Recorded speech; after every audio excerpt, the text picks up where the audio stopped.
Hey there, it's your boy Testicles, and we're going to switch things up a bit. I see so many videos where people talk about which characters they'd be excited to see join Super Smash Bros. Ultimate as DLC. But we're not about that around these parts. I'm going to instead tell you the top 3 characters I don't care about in the slightest and would be happy to see them not make it. Now, here is a big disclaimer.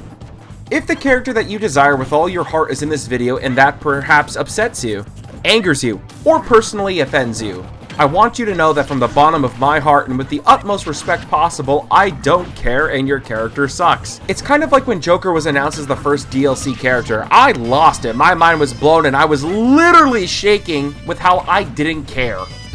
Invited to steal the greatest treasure of all. Never played the Persona games and they don't interest me, but I gotta admit, they got some serious bops and I can respect a good bop.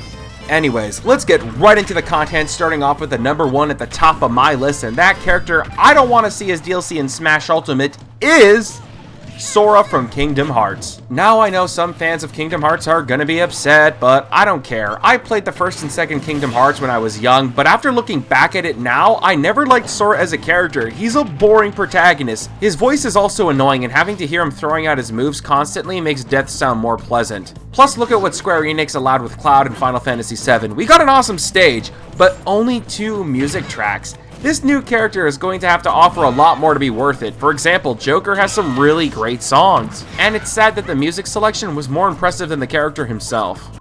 Huh? What's this? Magic stop! But I don't know how. Maybe this.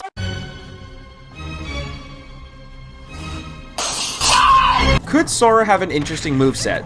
It's possible, but I can't get it out of my head how I'd only expect him to play like a sword user with some Robin-like special attacks. Which we now just got the hero from Dragon Quest that essentially plays just like that. He's got some Link moves and cast spells that are far more interesting than Robin's, but the idea is there. I just don't see how Sora would be anything special or unique. We don't need 2 newcomers who have the same formula. It'd be boring, and Sora sucks. Maybe this. The trash! The second character is actually a bundle of characters. This includes characters like Waluigi and Bandana D.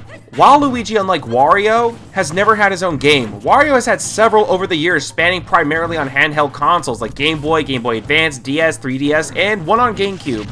So his inclusion made sense, and he even has a stage based on him.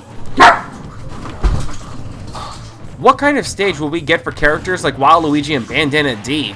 There's none. Now I know people will whine and cry about Piranha Plant being added, but I think that was just a fun character that was more or less a joke.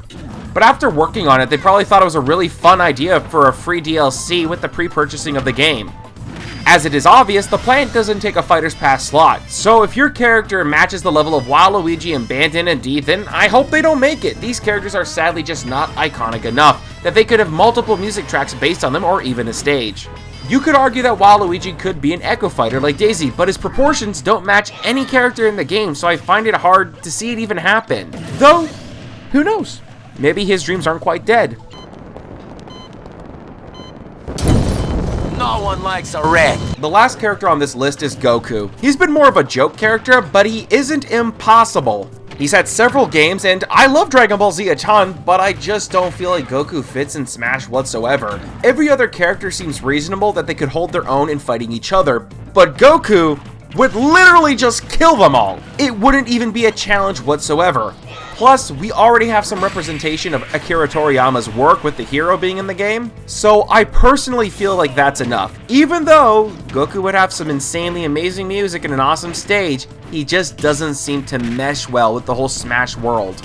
Anyways, that's it for me, guys. Maybe like the video and subscribe, or if you hated my opinion and feel like you have to insult me in the comments down below, go for it. I really don't care. Just make it a little bit creative so I can laugh at it too. And also, do not forget to tell me what notable characters you don't want to see in the game either for the last remaining slots of the Fighter Pass. Since after Banjo and Kazooie, I literally don't care who gets put into the game. King K. Rool, Banjo, and Kazooie were my top 2 picks, so I can now live a long and happy life. So I'll see you boys and girls next time. Peace!